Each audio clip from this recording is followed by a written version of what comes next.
Welcome to this short webinar for participants of the Auto Warehousing Company 401k plan. Today we're going to cover two specific topics. First, how should you invest in your 401k account during market volatility? Second, we're going to review some new provisions that were included in the CARES Act for 401k plans that are specific to participants who are affected by COVID-19. This includes the availability of a new distribution type, as well as expanded loan provisions. Before we dive into our two topics, let me do a quick introduction so you know where to go for questions. My name is David Mann. I'm from Highland Capital Advisors, and I'm your investment advisor on the Auto Warehousing 401k plan. If you should have any questions about what to do during market volatility, or the new COVID-19 provisions, or how to take advantage of them, please feel free to contact me.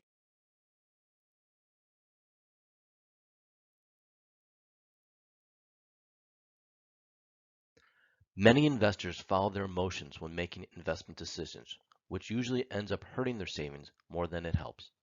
By the time you think it's time to sell because the market is going down, it is usually already too late. Same thing as the market goes up. When you think it's time to buy back in, again, usually it's already too late. Timing the market in a retirement plan is next to impossible, and it's usually just a matter of luck on whether you end up ahead or behind. Research shows that the worst days for the market are often closely followed by the best days. For retirement investors, staying in the market means you'll be ready for those next big gains. Don't let emotion be your guide. Long-term investing, such as in a retirement plan, should be based on your age and when you need your assets, not current events.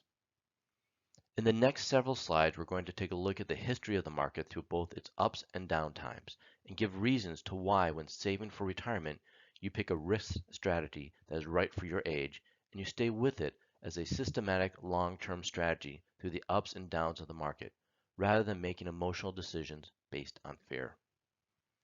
You should absolutely make adjustments to your strategy to get more conservative as you get closer to retirement, which will help you see less volatility as you get ready to use your assets.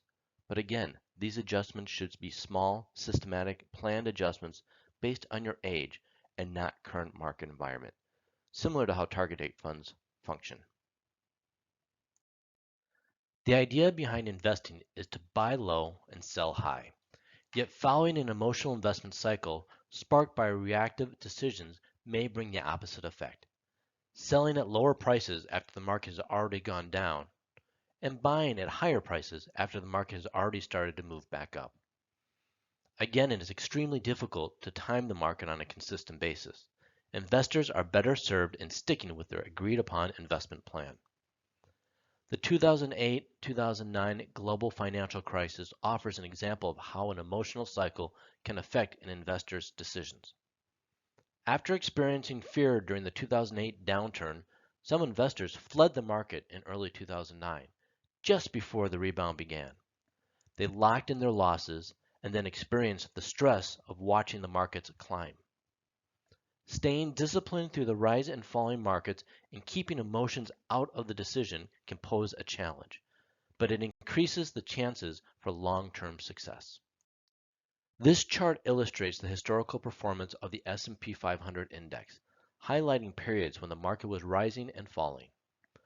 Bear markets are defined as peak to trough downturns of 20% or greater from new index highs, while bull markets are rises from the trough through the next new index high.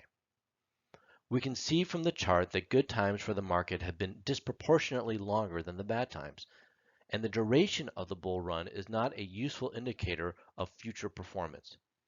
We expect positive returns every day, and while there is no consistent way to predict when realized performance will be positive or negative, investors staying the course have been rewarded over the long term. A historical account of past downturns and recoveries can present a better picture of potential market performance. There have been many U.S. equity market downturns over time, with varying levels of severity and differing lengths of recovery. The most severe downturn marked the start of the Great Depression, when stocks lost over 80% of their value. In this case, the recovery period was over 12 years. More recently, stocks lost 44.7% of their value during the early 2000s bear market. This recovery period, lasting 4 years, was the second longest in history. Stocks lost 50.9% during the recent 2007 to 2009 bear market. This downturn lasted for 16 months, and the stock market recovered after 37 months in March of 2012. It is evident that stocks are prone to sudden declines in value. These declines seem to happen at random, and there are many different reasons for stock market crashes and bear markets. Sometimes stocks recover their value quickly, while other times the decline lasts for a while. The recovery period may be painfully long. Often the decline is preceded by a period of high returns, which lulls investors into a false sense of security. Because no one can predict market decline with certainty, a diverse portfolio may be the best solution for a long-term investor who is concerned about both return and risk. Returns and principal invested in stocks are not guaranteed. Diversification does not eliminate the risk of investment loss. So what are the key historical takeaways from this? Down markets are to be expected. Periods of down markets are typically shorter than the periods of the up market. Severe downturns and ups are often interrelated. The chance of severe down markets underscores the need to anticipate and manage your risk, which you're usually going to do by age and when you need your money within a retirement plan. This slide shows performance of a balanced investment strategy following a few historical crises. Each crisis is labeled with the month and year that it occurred or peaked. The subsequent 1, 3, and 5-year annualized returns start from the first day of the month following each crisis. Although a global investment strategy would have suffered losses immediately following most of these events, the financial markets recovered over time, as indicated by the positive 5-year cumulative returns. Negative events such as these may tempt investors to flee the financial markets. But diversification and long-term perspective can help investors apply discipline to ride out the storm. So what does all this really mean to you and your 401k account? By missing only the 10 best days between 2000 and 2019, which includes several market downturns, investor returns lowered from an average of 6.1% per year to an average of 2.4% per year. So for a $10,000 investments, by missing the 10 days, the difference is either having $16,069 in savings or $32,682 in savings. Investors who attempt to time the market run the risk of missing periods of exceptional returns, leading to significant adverse effects on the ending value of their account. This image illustrates the value of a $100,000 investment in the stock market during the 2007 to 2019 period, which included the global financial crisis and the recovery that followed. The value of the investment dropped to $54,381 by the bottom of the market in February of 2009. If an investor remained invested in the stock market over the next 10 years, however, the ending value of the investment would have been $299,780. If the same investor exited the market at the bottom, invested in cash for a year, and then reinvested in the market, the ending value of the investment would have been $195,315. An all-cash investment at the bottom of the market would have yielded only $57,320. By being continuously invested through the whole period, the account recovered its initial value over the next 3 years and provided a higher ending value than the other two strategies. While all recoveries may not yield the same results, investors are well advised to stick with a long-term approach to investing. So when we look at this, we know that recoveries are unpredictable and trying to time them is not advised. The most important takeaway is to be invested while the recovery occurs. If you cash out for 1 year, it's going to cost you $83,000. Cashing out permanently costs $183,322. We have mentioned several times now that your investment strategy or risk tolerance should be based on your age and when you will need your assets, rather than current events. This chart illustrates why the longer you have to retirement, the more risks you can take on, and as your time horizon shortens, why you would want to be more conservative with your investing. This chart shows how high or how low the market has been for any 1 year, 3 year, 5 year, 10 year, 20 year, and 30-year time horizon throughout the history of the market. The red bar represents stocks, the blue bar represents bonds, and the green bar represents cash. Looking back historically, the longer the time horizon, the smaller the variance in the highs and the lows, meaning the longer you are invested, the less overall volatility you see and the lower your risk. If I'm an investor who has a 20-year time horizon until needing my assets, my average annual return of stock over any 20-year period is as high as 17.9% or as low as 3.1%.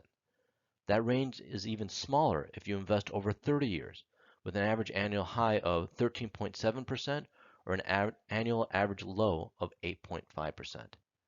If I had the time horizon, I would definitely be willing to take on the risk of being mostly or all in stocks to receive that range of returns. As our time horizon shortens and we have less time to wait out the market recovery, the volatility becomes much greater and so does our risk. If I'm retiring next year and I'm going to start drawing on my assets, the 54% return looks nice, but I certainly would not take that risk with the other possibility being a negative 43.9% loss in my account. That would be like gambling close to 50% of my assets.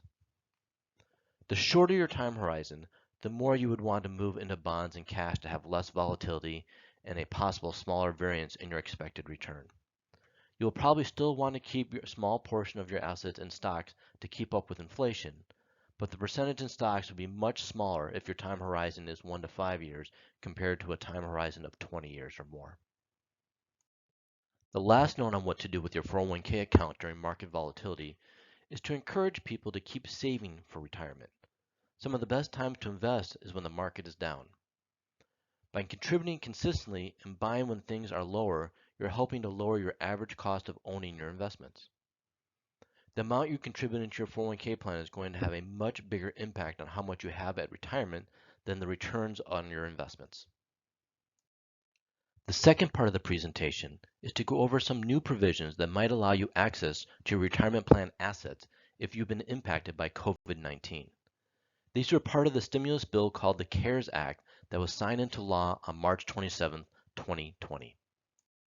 The first of the provisions that we'll cover is what is being called the coronavirus-related distributions. Let's first review who would be eligible for it. If you're diagnosed with COVID-19, if your spouse or dependent is diagnosed with COVID-19, or you experience adverse financial consequences as a result of being quarantined, furloughed, laid off, or having work hours reduced, all because of COVID-19, then you would be eligible for this distribution. This distribution is a penalty-free withdrawal from your retirement account of up to $100,000. The $100,000 is an aggregate total amount across all your retirement plans, including 401ks, 403bs, and IRAs. It's not $100,000 from each. This amount is still taxable as income, but what goes away is the additional 10% early withdrawal penalty you would normally pay if you withdrew money from your retirement account prior to turning age 59 and a half. Although this is still a taxable distribution, the provisions allow you to pay the taxes on the distribution proportionally over 3 years instead of having to pay all the taxes in 1 year like normal. This will help ease the tax burden of this distribution. If you choose, you will also be able to pay the coronavirus distribution back to the plan over the next 3 years, so you can return your retirement savings to your retirement account.